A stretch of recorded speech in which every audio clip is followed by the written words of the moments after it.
Bismillahirrahmanirrahim. Assalamualaikum warahmatullahi wabarakatuh. Halo teman-teman semua, selamat datang di video mungkin lebih ke LK ya.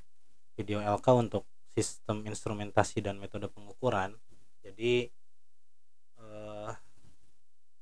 video ini tuh lebih bertujuan untuk membantu teman-teman semua yang agak kesulitan di bagian merangkai dalam mata kuliah sistem instrumentasi dan metode pengukuran. Harapannya jadi melalui video ini tuh bisa membantu teman-teman untuk jadi arahan lah istilahnya. Mungkin bukan arahan ya, lebih ke referensi untuk merangkai dan membuat rangkaian-rangkaian yang diperlukan untuk mata kuliah tersebut. Oke, mungkin daripada kita berlama-lama, kita langsung aja menuju ke materinya. Nah, untuk yang pertama ini aku mungkin akan lebih memperkenalkan kembali mengenai nyolder sama tips-tipsnya gitu supaya hasil solderannya itu kuat. Jadi di sini ada PCB, mungkin kelihatan di sini. Oh ya, BTW mohon maaf kalau videonya agak jelek ya. Ini aku nggak tahu masih jalan atau enggak. Harusnya jalan. Oke, jalan. Nah, jadi aku pakai IV Cam aplikasi dan ini gratis, jadi harap dimaklumi kalau kualitasnya jelek, tapi semoga masih bisa dipakai untuk sarana belajar. Nah, mungkin yang pertama-tama itu dalam menyolder ya utamanya. Oh ya, maaf agak berantakan juga, ya beginilah meja kerja saya. Dalam menyolder itu yang pertama harus diperhatikan adalah alat-alatnya, kesiapannya. Yang pertama jelas harus ada soldernya. Jadi di sini kalau kelihatan itu ada solder ya, dan ada multimeter. Nah, di sebelah solder ini ada juga apa ini namanya, sponge ya. Ini sponsnya udah jelek, tapi nggak apa-apa, masih fungsional. Pastikan dia udah basah. Ya, udah basah tuh, udah diairin. Pastiin dulu dia basah sehingga ketika nanti kita mau nyolder, sepertinya kebakar ya multimeternya. Oke. Ketika mau nyolder itu dia bisa dipakai buat ngebersihin gitu. Ini harus ada suara jess nanti ya kalau misalnya dia udah panas. Ini masih heating, dia masih ngemanasin. Nah, kurang lebih seperti itu. Jadi kita tunggu dulu untuk soldernya panas. Nah, sembari kita nunggu soldernya panas, ini soldernya bisa dipanasin cepat. Kita mau bahas dulu sedikit mengenai timah dan cara nyoldernya. Jadi dalam soldering itu ada, kita menggunakan timah untuk sebagai perekat ya. Jadi apa sih fungsi solder gitu ya secara umum? Secara umum fungsi solder itu untuk jalur ya, jalur untuk konduktor gitu. Nah, ini soldernya. Contohnya ini solder, ini tuh 60% tembaga, 40% timbal kalau nggak salah. Nah, jenis solder ini itu dia punya titik leleh di sekitar 183 sampai 190 derajat. Jadi kalau misalnya solder teman-teman punya set point buat suhu, itu bisa di sekitaran segitu. Nah, disclaimer juga, solder itu kan terbuat dari timbal. Timbal kalau dihirup itu bahaya. Kalau di kimia dasar kita tahu pertolongan pertamanya itu hirup udara segar. Jadi sebetulnya ini agak salah sih aku menyolder di ruangan tertutup. Harusnya di ruangan terbuka karena bisa mengganggu pernafasan juga. Jadi harap berhati-hati dan cuci tangan ya setelah menyolder, karena ini bahan yang cukup toksik gitu untuk manusia kayak gitu. Lalu dalam menyolder juga kita menggunakan ini. Ini namanya adalah flux ya. Ini flux solder. Flux solder itu fungsinya apa? Jadi sebenarnya beberapa flux itu ada yang beda-beda ya, tergantung terbuatnya dari apa. Ada yang dari rosin dan lain sebagainya. Tapi intinya itu dia, kalau kita lihat di sini juga udah ada ya tulisannya. Itu untuk ya untuk mencegah salah satunya oksidasi gitu. Itu dia tuh untuk mencegah itu. Terus selain itu, kalau kita pakai flux dari soldering paste ini ya, di soldering flux itu bisa berbentuk pasta atau cairan dan lain sebagainya. Jadi ini tuh juga membantu untuk si soldernya merekatkan hasil solderannya gitu. Nanti bakal kita coba untuk nyolder ya, sebagai demonstrasi aja. Nah, jadi pentingnya flux ini adalah ya untuk itu, untuk memperlancar proses nyolder kita. Nah, oke, ini udah panas ya, coba kita lihat. Nah, ini udah ada asap ya. Jadi udah kita bisa solder nih harusnya. Oke, kita coba dulu aja ya. Nah, ini sebentar, untuk yang pertama ya, sebelum kita nyolder beneran, kita pastiin dulu kira-kira apakah solder ini sudah sangat panas dan cukup untuk melelehkan timahnya. Kita coba sedikit aja. Nah, belum ya, agak susah, masih agak susah. Berarti kita tunggu sedikit lagi. Oke, udah ya. Oke, nah kalau teman-teman lihat, ini udah kelihatan dia bisa ngelelehin ya. Nah, ini tuh. Oke, seperti itu. Nah, kalau misalnya ada solder yang tersisa, tolong ini dihilangkan menggunakan sponsnya, kayak gitu. Dan seterusnya seperti itu. Setiap menyolder, kalau ada yang tersisa, usahakan tidak menetap lama di soldernya, karena nanti dia bakal oksidasi. Karena kalau udah oksidasi, nanti dia nggak akan menghantarkan panas dengan baik, kayak gitu. Nah, kalau tidak menghantarkan panas dengan baik, solderingnya jelek, itu nanti konduktor untuk listriknya juga jelek. Makanya kita harus hati-hati dan harus teliti gitu dalam menyolder. Oke, nah kita coba aja untuk nyolder. Mungkin kita solder dulu untuk PCB dot matrix ini. Jadi ini PCB dot matrix ya. Ini aku pakai yang bekas RBLLK, belum aku copot juga, masih ada op-amp-nya. Kita solder random aja, misalnya di sini. Nah, kayak gini. Terus kita tempel sedikit. Nah, jadi kayak gitu aja. Nah, sampai soldernya itu leleh dan dia membentuk suatu lingkaran gitu di dot-dotnya, dan seterusnya seperti itu.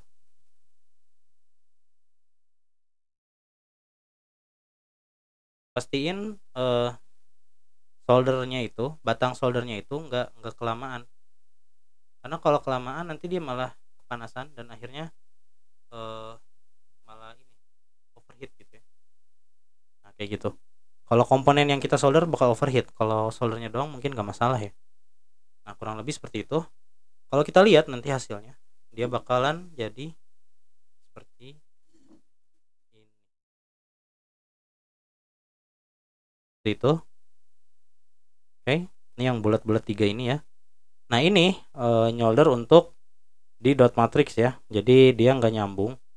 Kalau mau disambungin bisa aja. Tinggal kita ya sambungin aja ya. Kalau misalnya ini dirasa kurang, kalau misalnya ini dirasa kurang banyak, ini kabelnya gimana ya? Gini, kita bisa tambahin aja sini. Terus kita lelehin supaya dia nyatu. Nah, udah kayak gitu kan. Kalau udah nyambung ya udah berhasil deh.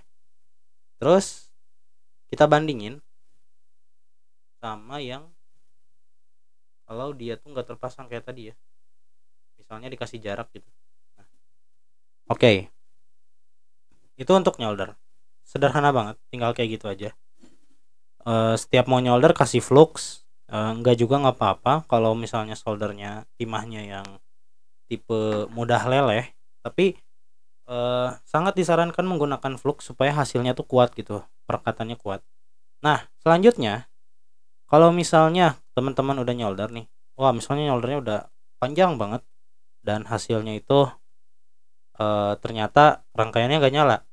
Nah, itu kita bisa melakukan troubleshooting dulu.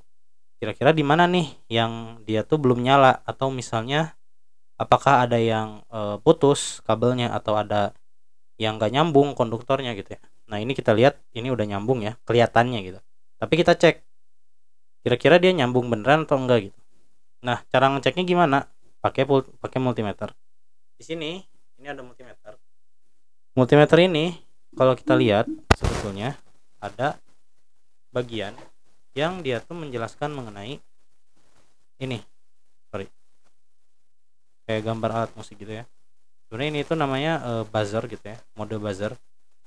Bukan buzzer pemerintah gitu ya maksudnya, tapi buzzer untuk ngebunyiin buzzer ya, buzzer yang tit gitu ya. Nah, kalau kita sambungin probe hitam sama yang probe merah, dia akan bunyi.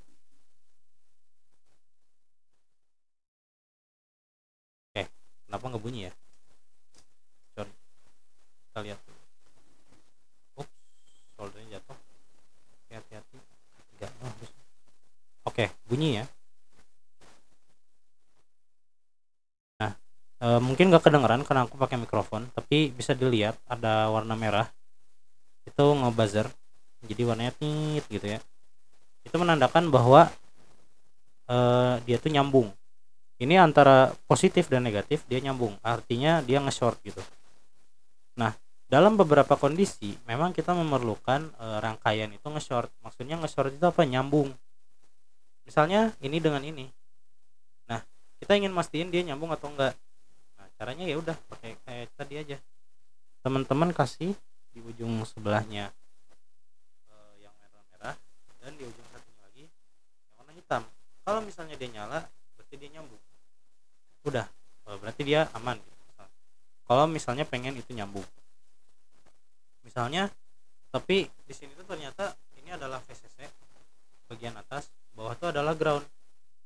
Nah, ternyata ini tuh dia ini apa, nggak pengen nyambung, karena misalnya VCC yang atas itu nyambung ke LCD, ground yang bawah itu juga nyambung ke LCD. Kalau misalnya nyambung kan bakal nge-short antara VCC dan ground, jadi nanti LED-nya nggak akan nyala gitu dalam LCD. Nah, berarti kalau dia nyala kayak gini, ketika kita cek short, oh berarti ada yang salah. Berarti kita harus ambil lagi soldernya kayak gitu. Oke? Dan kalau misalnya kita pengen dia terpisah, kayak yang sebelahnya ini kan terpisah. Nah, ini terpisah ya. Ya udah, kita cek kira-kira dia nyambung atau enggak, karena terkadang kelihatannya kayak dia tuh terpisah doang tapi sebenarnya nyambung gitu. Itu di kalau rangkaiannya deket gitu, diberi jarak satu kayak gini misalnya, bisa jadi dia nyambung. Nah, tapi kalau kita cek ternyata di sini udah nggak nyambung, berarti aman gitu. Nah, itu adalah salah satu cara untuk troubleshooting rangkaian. Jadi kalau misalnya teman-teman punya rangkaian dan dia nggak nyala, jangan dulu dibongkar semua rangkaiannya, tapi pastiin dulu kira-kira di skematik mana nih yang kira-kira dia tuh nggak jalan rangkaiannya. Nah, jadi sebelum semuanya dibongkar atau bikin lagi dari awal, pastiin dulu nih kira-kira dia nyambung atau enggak. Nah, contoh lain ya, misalnya aku pakai capit buaya. Jadi ini ada capit buaya warna merah. Nah, ini coba colok sini, dan aku colokin lagi ujungnya ke misalkan yang warna merah ini. Ini kan kabel ya, kabel ini pasti dia nganterin listrik. Berarti kalau aku pengen cek apakah dia kabelnya nyambung atau enggak sama yang di dalam sini, aku jepit satunya dan yang satu lagi probe-nya aku tempel sini. Oh, ternyata hasilnya di sini merah ya. Ini kedip-kedip karena jelek sebenarnya multimeternya, tapi dia nyala ya. Oh, berarti dia nyambung kayak gitu. Nah, itu salah satu tipsnya. Kalau misalnya pengen ngecek kabel dengan kabel, ya udah berarti kasih lagi jepit buaya. Ini aku ada jepit buaya satu lagi. Terus aku sambungin ujung lainnya ke kabelnya. Oke. Oh, dia nyala. Tuh, seperti itu. Oke. Jadi mungkin seperti itu aja tutorialnya untuk yang pertama. Ini mungkin lebih mengenali kembali tentang nyolder, rangkaian, dan beberapa tipsnya dan cara untuk troubleshooting rangkaian. Jadi dipastiin dulu sebelum membongkar semua rangkaiannya itu, kira-kira rangkaiannya ini masih bisa diperbaiki atau enggak gitu. Kalau misalnya udah amburadul banget, misalnya kayak ini udah banyak banget gitu kabelnya, bekas soldernya udah banyak banget, komponennya udah rusak-rusak, oh ya udah bikin lagi aja dari awal. Cuman pastiin dulu kira-kira dia masih bisa diperbaiki atau enggak. Jadi mungkin itu dulu untuk video pertama dari tutorial Sisin. Nanti mungkin di yang selanjutnya kita akan mencoba merangkai dari awal lagi mengenai si rangkaian yang kita buat di laboratorium, yaitu namanya termometer ya, sebenarnya sistem termometer sih, tapi dia pakai Arduino sehingga mungkin lebih ke sensor intelijen ya. Jadi dia udah mendapatkan data yang udah jadi gitu dari si device-nya gitu. Yaitu serial monitor yang ada di LCD ya, dari LCD-nya gitu. Oke, kayak gitu. Terima kasih. Kita ketemu lagi di part 2. Assalamualaikum warahmatullahi wabarakatuh.